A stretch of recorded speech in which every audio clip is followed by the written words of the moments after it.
Hello दोस्तों, welcome to English for all. आज हम पढ़ेंगे द मेटाफिजिकल पोएट्स। ये एक ऐसे है जिसे लिखा है टी.एस. एलियट ने। दोस्तों, ऐसे शुरू करने से पहले हमें सैमुअल जॉनसन को समझना पड़ेगा, नहीं तो आपके बात समझ में नहीं आएगी।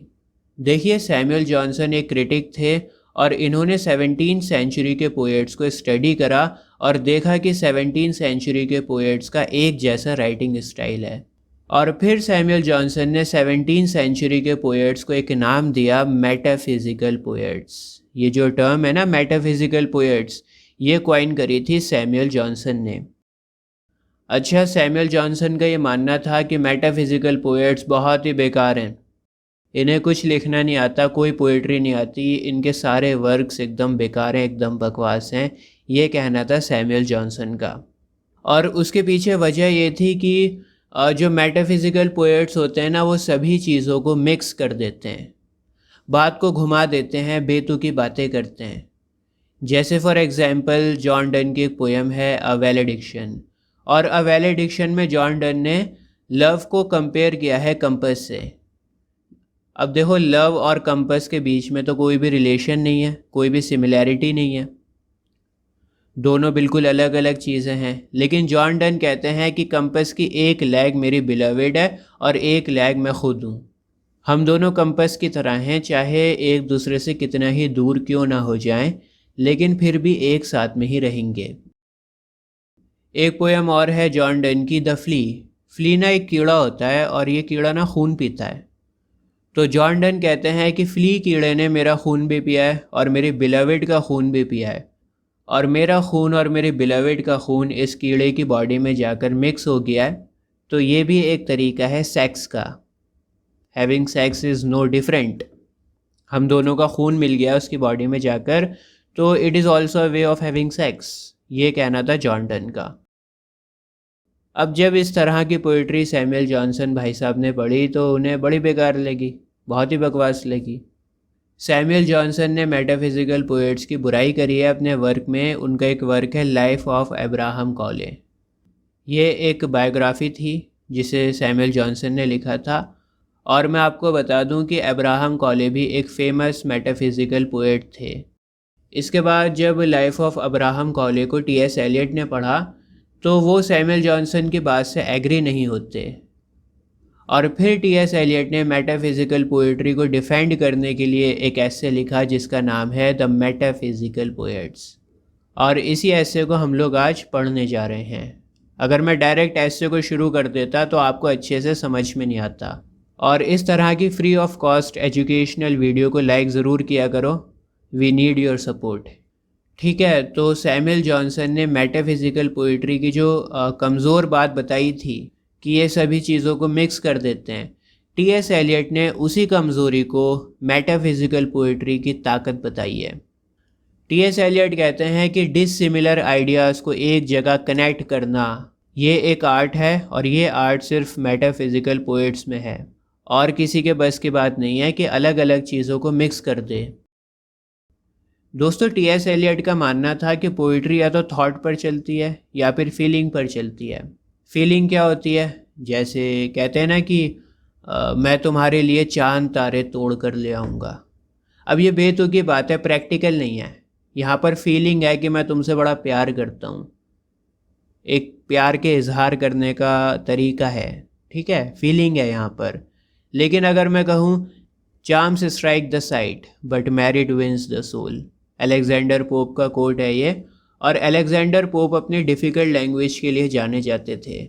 रेप ऑफ द लॉक में उन्होंने कहा था, इसका मतलब है कि जो खूबसूरती होती है ना, जो फिज़िकल ब्यूटी होती है, वो तो एक पल के लिए अच्छी लगती है, लेकिन हमारा जो रिलेशन बनता है, इंसान इंसान से कनेक्ट करता है, वो करेक्टर की वजह से करता है। अगर करेक्टर अच्छा होगा ना तो आपका उसके साथ गहरा रिश्ता बन जाएगा। खूबसूरती तो थोड़े टाइम के लिए अच्छी लगती है। जो बॉय होता है ना, लड़का होता है, उसको खूबसूरती अच्छी लगती है, फिज़िकल ब्यूटी अच्छी लगती है, लेकिन जो जेंटलमैन होगा उसको करेक्टर अच्छा लगेगा। बहरहाल हम लोग यहाँ पर मतलब को डिस्कस नहीं कर रहे हैं, आप सिर्फ कॉन्सेप्ट को समझो, फीलिंग और थॉट क्या है इसको समझो। तो टी.एस. एलियट ने एक टर्म का यूज़ किया है यहाँ पर अपने एस्से में। वो कहते हैं कि अगर आप फीलिंग और थॉट को मिक्स कर दोगे तो वो कहलाएगा यूनिफिकेशन ऑफ सेंसिबिलिटी। जब एक पोएट फीलिंग और थॉट दोनों को मिक्स कर देता है वो कहलाता है unification of sensibility. Extremely extremely important, पूरे ऐसे में सबसे ज़्यादा इम्पॉर्टेंट। दो टर्म्स का यूज़ हुआ है यहाँ पर। एक टर्म है यूनिफिकेशन ऑफ सेंसिबिलिटी और दूसरी टर्म है dissociation of sensibility. Dissociation of sensibility unification of sensibility का अपोजिट है। डिसोसिएशन ऑफ सेंसिबिलिटी में थॉट और फीलिंग दोनों को अलग अलग रखा जाता है। अगर फीलिंग है तो सिर्फ फीलिंग होगी, अगर थॉट है तो सिर्फ थॉट होगा। अलग अलग चीज़ों को नहीं मिलाया जाएगा, उसे कहते हैं डिसोसिएशन ऑफ सेंसिबिलिटी। ठीक है, अलग अलग चीज़ों को मिलाकर लिखोगे तो यूनिफिकेशन ऑफ सेंसिबिलिटी, अलग अलग चीज़ों को मिलाओगे नहीं तो वो कहलाएगा डिसोसिएशन ऑफ सेंसिबिलिटी। अब देखो, टी.एस. एलियट कहते हैं कि 17वीं सेंचुरी तक पोएट यूनिफिकेशन ऑफ सेंसिबिलिटी का यूज़ करता था। एलिजाबेथन एज, जैकोबियन एज, इनके जो पोएट्स थे वो यूनिफिकेशन ऑफ सेंसिबिलिटी का यूज़ करते थे। माने उनकी पोइट्री में थॉट और फेल्ट दोनों था। उसके बाद में आई एनलाइटमेंट एज। एनलाइटमेंट एज कह लो या फिर न्यू क्लासिकल एज कह लो, एक ही बात है। और इस एज में आए जॉन ड्राइडन और अलेक्जेंडर पोप। इन्होंने फीलिंग को हटा दिया और थॉट पर चले। इनकी लैंग्वेज बड़ी हार्ड थी। उसके बाद आई रोमांटिक एज। रोमांटिक एज में थे विलियम वर्ड्सवर्थ और सैमुअल टेलर कॉलरिज, और ये लोग दोबारा से फीलिंग के ऊपर चले। इन्होंने लैंग्वेज को आसान से आसान रखा और फीलिंग्स के ऊपर ध्यान दिया। उसके बाद में आई विक्टोरियन एज। विक्टोरियन एज में टेनिसन थे, रॉबर्ट ब्राउनिंग थे, और ये लोग दोबारा से थॉट के ऊपर चले, तो दोबारा से थॉट आ गया। लेकिन विक्टोरियन एज के बाद में आई मॉडर्न एज, और मॉडर्न एज में आए टी.एस. एलियट। इन्होंने दोबारा से क्या करा, थॉट और फीलिंग को मिला दिया और यूनिफिकेशन ऑफ सेंसिबिलिटी को दोबारा से ले आए मॉडर्न एज में। टी.एस. एलियट का एक वर्क है द वेस्ट लैंड। इतनी हार्ड पोएम है ना ये, ज़िंदगी में इससे हार्ड पोएम मैंने नहीं पढ़ी। इतनी सारी चीज़ों को मिक्स किया है इन्होंने, आपको पता ही नहीं लगेगा कि कब कौन सी बात ख़त्म हो गई और कब कौन सी बात शुरू हो गई। यहाँ तक कि स्पीकर का भी नहीं पता लगेगा कि कब कौन सा स्पीकर बोल रहा है। बहरहाल कहने का ये मतलब है कि मॉडर्न एज में दोबारा से यूनिफिकेशन ऑफ सेंसिबिलिटी को लाया गया था। देखो, लिटरेचर जो है ना वो सोसाइटी का मिरर होता है। जो सोसाइटी में चल रहा होता है वही लिटरेचर में भी आपको देखने को मिलता है। अब मॉडर्न ज़माने में वर्ल्ड वॉर हुआ था, सब जगह डिप्रेशन था, लाइफ स्टाइल बदल रहा था लोगों का, टेक्नोलॉजी आ रही थी, तो सोसाइटी में बहुत सारी चीज़ें बदल रही थी, चेंजेस आ रहे थे, और बहुत सारे थॉट्स चल रहे थे, बहुत सारे आइडियाज़ चल रहे थे। और उन बहुत सारे आइडियाज़ को, उन बहुत सारी फीलिंग्स को मॉडर्न राइटर्स ने मिक्स कर दिया।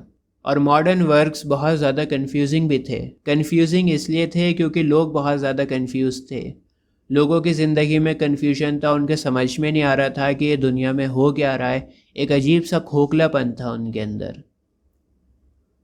तो वही सेम चीज़, वही कन्फ्यूजन लिटरेचर में भी आ गया।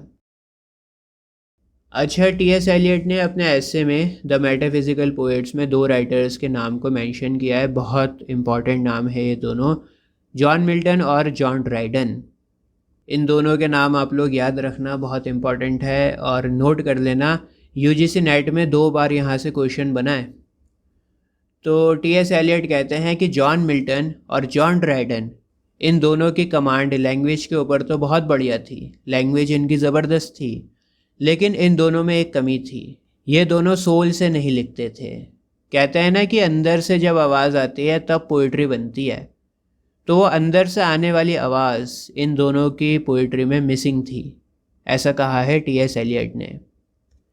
उम्मीद है आज की वीडियो से आपको बहुत कुछ सीखने को मिला होगा। इस वीडियो को शेयर करिए अपने ग्रुप्स में, और प्लीज़ वीडियो को लाइक ज़रूर करें। आज के लिए बस इतना ही। जय हिंद।